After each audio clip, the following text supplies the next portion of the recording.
ದರ್ಶನ್ಗೆ ಬುದ್ಧಿ ಕಲಿಸ್ತಾ ಜೈಲುವಾಸ ಅನ್ನುವಂತ ಪ್ರಶ್ನೆ ಇದೆ. ಕಲಿಸ್ಲೇಬೇಕು. ಅಟ್ಲೀಸ್ಟ್ ಜೈಲಿಗೆ ಹೋಗಿ ಬಂದಾದ್ಮೇಲೆ ಆದ್ರೂ ಮನ ಪರಿವರ್ತನೆ ಆಗ್ಬೇಕಲ್ಲ. ಯಾವುದು ಸುಳ್ಳು, ಯಾವುದು ಸತ್ಯ, ಯಾರ ಜೊತೆ ಇದ್ರೆ ಸರಿ ಇರ್ತೀನಿ, ಯಾರ ಜೊತೆ ಇದ್ರೆ ನಾನು ಸರಿ ಹೋಗಬಹುದು ಅನ್ನುವಂಥದ್ರ ಬಗ್ಗೆ ಅಟ್ಲೀಸ್ಟ್ ಯೋಚನೆಗಳಂತೂ ಬಂದೇ ಇರ್ತವೆ. ಅದ್ರ ಬಗ್ಗೆ ಮಾತಾಡಲೇಬೇಕಾಗುತ್ತೆ, ಅದ್ರ ಬಗ್ಗೆ ಚರ್ಚೆ ಮಾಡಬೇಕಾಗುತ್ತೆ. ಅವರವರೇ ಮಾಡಿದ ತಪ್ಪಿಗೆ ದಾಸನಿಗೆ ಪ್ರಾಯಶ್ಚಿತ್ತವಾಯ್ತಾ? ಸಹವಾಸದಿಂದ ಕೆಟ್ಟೆ ಎಂಬ ಸತ್ಯದ ಅರಿವಾಯ್ತಾ? ದರ್ಶನ್ಗೆ ಗೆಳತಿ ಪವಿತ್ರಾಳ ಸಹವಾಸ ಸಾಕಾಗಿ ಹೋಯ್ತಾ ಅಂತ ಸಹಜವಾಗಿ ಅಭಿಮಾನಿಗಳು ಕೂಡ ಅದನ್ನೇ ಹೇಳ್ತಾ ಇರೋದು. ಮುಂದೆನಾದ್ರೂ ಸರಿಯಾಗಬೇಕು, ಆಗೋಗ್ಬಿಟ್ಟಿದೆ. ಚಿತ್ರರಂಗದವರು ಕೂಡ ಅದನ್ನೇ ಕಿವಿಮಾತನ್ನ ಹೇಳ್ತಾ ಇದ್ದಾರೆ, ಸಲಹೆಗಳನ್ನ ಕೊಡ್ತಾ ಇದ್ದಾರೆ. ಬದಲಾಗ್ತಾರಾ ಅನ್ನುವಂಥದ್ದನ್ನ ಕಾದ್ ನೋಡ್ಬೇಕು. ಹೆಂಡತಿ ಮಾತು ಕೇಳಿ ಪವಿತ್ರಾಳ ಸಹವಾಸನ ಬಿಡ್ತಾರಾ ದರ್ಶನ್? ಫಾರ್ಮ್ ಹೌಸ್ನಲ್ಲಿ ಪತ್ನಿ ಮಗನ ಜೊತೆ ದರ್ಶನ್ ಫುಲ್ ರಿಲ್ಯಾಕ್ಸ್ ನಲ್ಲಿದ್ದಾರೆ. ಯಾಕಂದ್ರೆ ವಿಜಯಲಕ್ಷ್ಮಿ ಅವ್ರ ಬಗ್ಗೆ ಅಂತೂ ನಾವು ಹೇಳ್ತಾನೆ ಇರ್ತೀವಿ. ಭೂಮಿ ತೂಕದ ತಾಳ್ಮೆ ಇತ್ತು ಅವರಿಗೆ. ಅವರನ್ನ ಉಳಿಸ್ಕೊಳ್ಳುವಂಥ ನಿಟ್ಟಿನಲ್ಲಿ, ಹೊರಗಡೆ ಕರ್ಕೊಂಡ್ಬರುವಂಥ ನಿಟ್ಟಿನಲ್ಲಿ ಅವ್ರು ಪಟ್ಟಂತ ಒಂದು ಕಷ್ಟ ಇದೆಯಲ್ಲ, ಸಂಕಷ್ಟಗಳಿದೆಯಲ್ಲ, ಯಾರಿಗೂ ಕೂಡ ಹೇಳಬಾರ್ದು. ಆ ರೀತಿಯಾದಂಥ ಸಂಕಷ್ಟಗಳನ್ನ ಪಟ್ಟಂತ ವಿಜಯಲಕ್ಷ್ಮಿ ಅವರು ಅಂತೂ ಇಂತೂ ದೇವರ ಮೊರೆ ಹೋಗಿ, ಹಾಗೆ ಸಿ.ವಿ. ನಾಗೇಶ್ ಅವರನ್ನ ಕೂಡ ಬೆಂಬಿಡದೆ ಅವರು ಕಾಡಿ ನಂತರ ಅವ್ರನ್ನ ಮನವೊಲಿಸಿ ಇದ್ರ ಬಗ್ಗೆ ವಾದವನ್ನ ಮಾಡುವಂತ ನಿಟ್ಟಿನಲ್ಲಿ ಮನವೊಲಿಸಿದ್ರು. ಸೊ ಅದೆಲ್ಲವೂ ಕೂಡ ಸಕ್ಸಸ್ ಆಯಿತು. ಸೊ ಹೀಗಾಗಿ ಫೈನಲಿ ಹೆಂಡತಿ ಜೊತೆ ಪವಿತ್ರ ಅವರನ್ನ ದೂರ ಮಾಡಿ ಹೆಂಡತಿ ಜೊತೆನೇ ಇರುವಂತ ನಿಟ್ಟಿನಲ್ಲಿ ನಿರ್ಧಾರ ಮಾಡಿದ್ದಾರೆ ಅಂತ ಹೇಳಲಾಗ್ತಾ ಇದೆ. ಕಾದ್ ನೋಡೋಣ ಮುಂದಿನ ದಿನಗಳಲ್ಲಿ ಯಾವ ರೀತಿಯಾಗಿ ಬದಲಾವಣೆ ಆಗ್ತಾರೆ ಅಂತ. ಎಲ್ಲದ್ರ ಬಗ್ಗೆ ಇನ್ನಷ್ಟು ಮಾಹಿತಿಯನ್ನ ಕೊಡ್ತಾ ಹೋಗ್ತಾರೆ ನಮ್ಮ ಮೈಸೂರಿನ ಪ್ರತಿನಿಧಿ ಆನಂದ್. ನಮ್ಮ ಜೊತೆ ನೇರ ಸಂಪರ್ಕದಲ್ಲಿ ಜಾಯ್ನ್ ಆಗಿದ್ದಾರೆ. ಆನಂದ್, ದರ್ಶನ್ ಫಾರ್ಮ್ ಹೌಸ್ ಅಲ್ಲಿ ಇದ್ದಾರೆ, ಹೆಂಡತಿ ಮಗನ ಜೊತೆ ಆರಾಮಾಗಿರುವಂತದ್ದು. ಒಂದ್ ಕಡೆ ಕಾಡ್ತಾ ಇರುವಂತ ಪ್ರಶ್ನೆ ಎಲ್ಲ ಅಭಿಮಾನಿಗಳು, ಚಿತ್ರರಂಗದವರು ಕೂಡ ಕೇಳ್ಕೊಳ್ತಾ ಇರುವಂತದ್ದು, ಹಿಂಗೆ ಇರ್ಲಿ ದರ್ಶನ್, ಯಾವುದೇ ಕಾರಣಕ್ಕೂ ಪವಿತ್ರ ಸಹವಾಸ ಮಾಡಬಾರ್ದು, ಕೆಟ್ಟ ಹೆಸರನ್ನ ತಗೊಂಬಾರ್ದು ಅಂತ.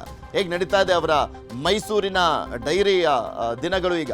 ಪೃಥ್ವಿ, ನಿಜಕ್ಕೂ ಕೂಡ ಏನು ಮಧ್ಯಂತರ ಜಾಮೀನು ಸಿಕ್ಕ ಬಳಿಕ ನಟ ದರ್ಶನ್ ಅವರು ತಮ್ಮ ಫಾರ್ಮ್ ಹೌಸ್ನಲ್ಲಿ ತಮ್ಮ ಕುಟುಂಬಸ್ಥರ ಜೊತೆಗೆ ಅನ್ಯೋನ್ಯವಾಗಿ ಕಾಲವನ್ನು ಕಳೀತಾ ಇದ್ದಾರೆ. ಇಲ್ಲಿ ಯಾರನ್ನೂ ಸಹ ಅವರು ಭೇಟಿ ಮಾಡಲಿಕ್ಕೆ ಇಚ್ಛೆ ಪಡ್ತಾ ಇಲ್ಲ. ಅಂತ ಹೇಳಿದ್ರೆ ಚಿತ್ರರಂಗದ ಗಣ್ಯರಿರ್ಬೋದು ಹಾಗೂ ರಾಜಕೀಯ ಕ್ಷೇತ್ರದ ಗಣ್ಯರನ್ನು ಸಹ ಅವರು ಭೇಟಿ ಮಾಡಲಿಕ್ಕೆ ಇಚ್ಛೆ ಪಡ್ತಾ ಇಲ್ಲ. ಬದಲಾಗಿ ತನ್ನ ಕುಟುಂಬಸ್ಥರು ಏನಿದ್ದಾರೆ, ತನ್ನ ಹೆಂಡತಿ ವಿಜಯಲಕ್ಷ್ಮಿ ಜೊತೆಗೂಡಿ, ಮಗ ವಿನೀಶ್ ಜೊತೆಗೂಡಿ, ತಮ್ಮ ದಿನಕರ್ ಜೊತೆಗೂಡಿ, ತಮ್ಮ ಕುಟುಂಬಸ್ಥರು ಹಾಗೂ ಅತ್ಯಾಪ್ತರೊಂದಿಗೆ ಮಾತ್ರ ಅವರು ಮೈಸೂರಿನ ಫಾರ್ಮ್ ಹೌಸ್ನಲ್ಲಿ ಇರುವಂಥದ್ದು. ಜೊತೆಗೆ ನಟ ಧನ್ವೀರ್ ಏನಿದ್ದಾರೆ, ಅವರು ಸಹ ಮೈಸೂರಿನ ಫಾರ್ಮ್ ಹೌಸ್ನಲ್ಲೇ ಬೀಡು ಬಿಟ್ಟಿರುವಂಥದ್ದು.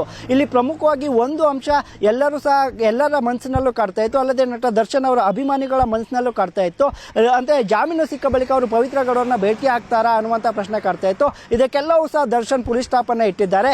ಆಗಿದ್ದು ಆಗಿ ಹೋಗಿದೆ, ನಡೆದಿದ್ದು ನಡೆದು ಹೋಗಿದೆ. ನಾನು ಇನ್ನು ಮುಂದಾದರೂ ನನ್ನ ಕುಟುಂಬದವ್ರ ಜೊತೆ ಇರ್ತೀನಿ, ಯಾರ ಸಹವಾಸವೂ ನನಗೆ ಬೇಡ ಎಂಬುವ ನಿಟ್ಟಿನಲ್ಲಿ ಕೇವಲ ಫಾರ್ಮ್ ಹೌಸ್ನಲ್ಲಿ ತನ್ನ ಪ್ರಾಣಿ ಪಕ್ಷಿಗಳು, ಕುದುರೆಗಳು ಹಾಗೂ ಅವ್ರ ತಂದೆ ನೆನಪಿಗಾಗಿ ಇಟ್ಟುಕೊಂಡಿದ್ದಂತಹ ಲೂನಾ ಬೈಕ್ ಏನಿದೆ, ಇದರ ಜೊತೆ ಕಾಲವನ್ನು ಕಳೆಯುತ್ತಾ ಆರಾಮಾಗಿರುವಂಥದ್ದು. ಸದ್ಯಕ್ಕೆಲ್ಲ ಕುಟುಂಬಸ್ಥರಲ್ಲೂ ಸಹ ಒಂದು ಮನವಿಯನ್ನು ಮಾಡಿದ್ದಾರೆ.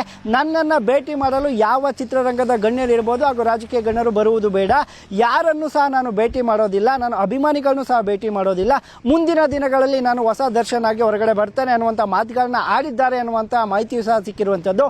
ಈ ಹಿನ್ನೆಲೆಯಲ್ಲಿ ಕಳೆದ 3-4 ದಿನಗಳಿಂದಲೂ ತನ್ನ ಫಾರ್ಮ್ ಹೌಸ್ನಲ್ಲಿ ಯಾರ ಸಂಪರ್ಕಕ್ಕೂ ಕೂಡ ಸಿಗದೆ ಅವರ ಆಪ್ತರೊಂದಿಗೆ ಹಾಗೂ ಫ್ಯಾಮಿಲಿ ಅಂದರೆ ಏನು ಕುಟುಂಬಸ್ಥರಿದ್ದಾರೆ ಅವರೊಂದಿಗೆ ಕಾಲವನ್ನು ನಟ ದರ್ಶನ್ ಅವರು ಕಳೀತಾ ಇರುವಂಥದ್ದು. ಪೃಥ್ವಿ, ಓಕೆ, ಧನ್ಯವಾದ ಆನಂದ್ ನಿಮ್ಮೆಲ್ಲ ಮಾಹಿತಿಗಾಗಿ. ನೋಡ್ತಾ ಇದ್ವಿ, ದರ್ಶನ್ ಮೈಸೂರಿನ ಫಾರ್ಮ್ ಹೌಸ್ನಲ್ಲಿ ಕಾಲವನ್ನು ಕಳೀತಾ ಇದ್ದಾರೆ.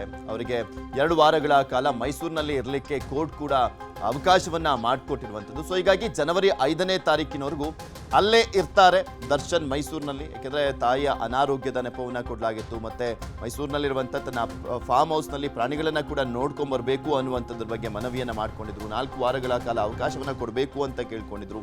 2 ವಾರಗಳ ಕಾಲ ಅವಕಾಶವನ್ನು ಕೊಡಲಾಗಿದೆ. ಈ ಸಂದರ್ಭದಲ್ಲಿ ಸಂಪೂರ್ಣವಾಗಿ ಹೆಂಡತಿ ಮಗನ ಜೊತೆ ಕಾಲವನ್ನು ಕೂಡ ಕಳೆಯಲಾಗ್ತಾ ಇದೆ.